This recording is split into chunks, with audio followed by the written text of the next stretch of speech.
Hello, Profit Hackers. I'm Jeremy Lott, the Chief Visionary for Foundation Accounting and Consulting. I owned a construction company for about 15 years before making a change to accounting because my accountants sucked. My goals are to simplify accounting for construction company owners, fuel your profits, level up your cash flow, and help you grow in a financially responsible way. So let's go.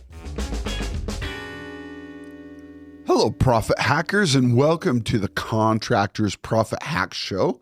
This is Jeremy, and we've been talking about scaling your business without going broke. Now, the reason that I say scaling your business without going broke is because there have been numerous studies done, and you've all heard the stupid statistics about, only 1 in 5 businesses will survive the first 5 years, or, whatever the numbers are. I've heard many different numbers. Regardless, the point is that it is hard to survive those first few years as a new business. The number one reason that those businesses fail is not because they can't sell. It's because they can't grow, which is different than selling more, right? The problem is that as they start to grow, they feel like, we've got to have all of this structure for the business, and they increase the size of their hill. And they increase the size of the hill so high that they can't get over that hill because they don't have quite the volume of sales in order to be able to get over that hill, right? So that's why we say that we focus on scaling without going broke, because we don't want you to get stuck in that cycle. We want to teach you how to be able to scale and add more money to your company and to your pocket without going broke and things falling apart on you, right? I want to tell a story today about wrestling camp. So my freshman year of high school, and for the next 3 years, so 4 years total, every summer I went to the BYU wrestling camp, which was super exciting for me. You get to go down there, you get to be with all the coaches there at BYU, and there are other guest coaches that they have come in that help us out. And you just spend the whole week in practices, learning all these new moves and getting this one-on-one help to help you improve. It was really exciting. I loved it. And I think that probably that was the number one thing that helped me improve from my freshman year to my senior year. Right, was going to that camp and learning there at that camp. And I absolutely loved it. And the last year that I was there, they have a takedown tournament at the end. And I won my takedown tournament. And at the end of giving all the awards for that, then they threw out the challenge and said, all right, who wants to come try to take down one of the coaches? Well, I was feeling pretty good about myself, and I selected one of the coaches and decided to challenge him.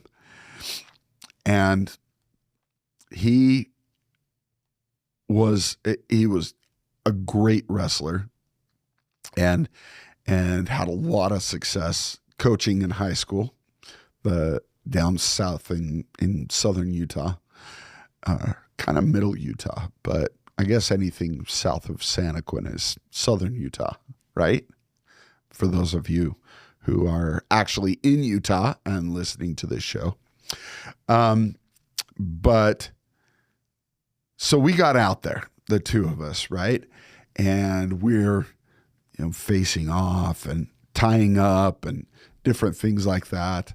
And I hit one of my moves. It was a high crotch and ended up taking the coach down, right? And cheers exploded and everybody was so happy. And I was kind of arrogant about the whole thing, of course. But it was exciting. It was super fun. It was super cool to be able to say that I took down one of the coaches at the camp, right? And nobody else had even challenged anybody. So I was kind of hot stuff at the time.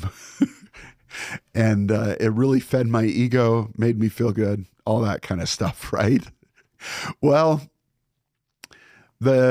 the point here was that I had a huge group of people that were on my side, all of the wrestlers there, and probably some of the coaches that were cheering for me to be able to win, right? It was me against this coach, and everybody wanted me to win. And I did, and everybody was happy, right?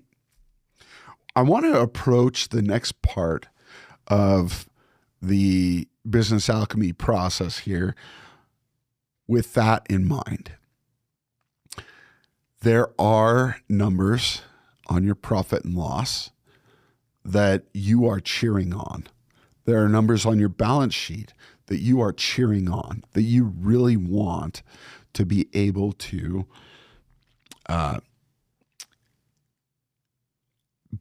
do really well, right? Some of those numbers include your revenue, your gross profit, your net profit, right? Those numbers are super important to have higher. You want your assets to be high. You want your equity to be high, right?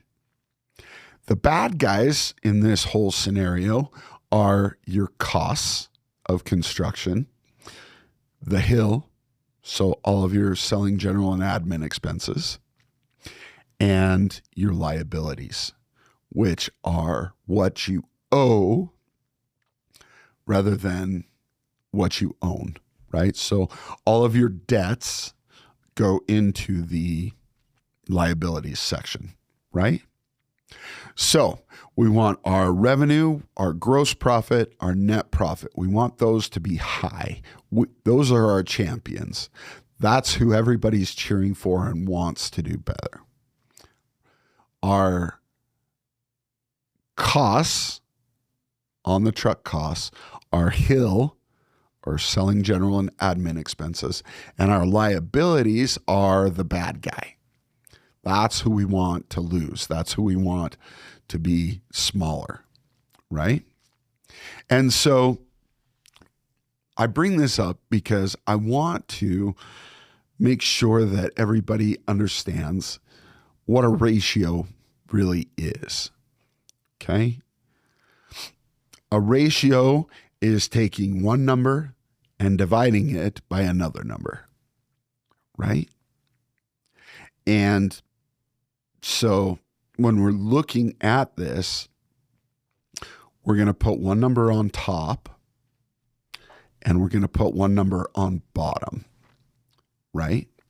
If the number that we want to win is on top, then what we want is we want our result to be a higher number.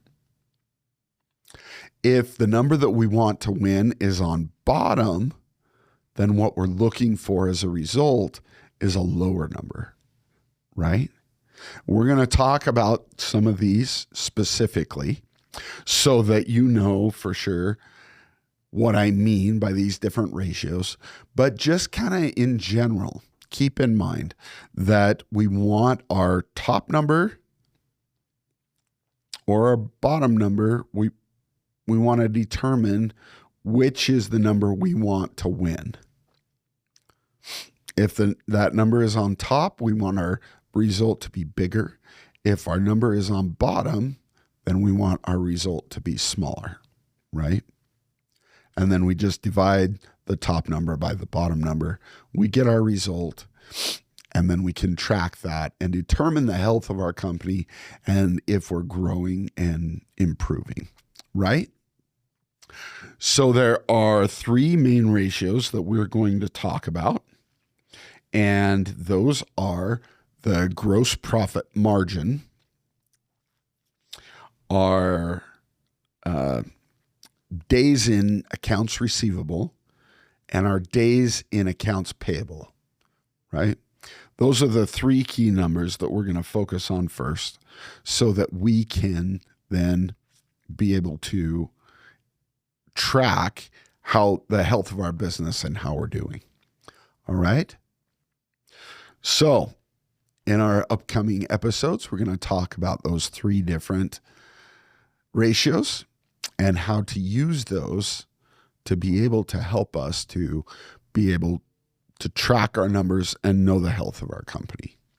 Okay. So thank you very much for joining us. And in our next episode, we're going to talk first about gross profit margin.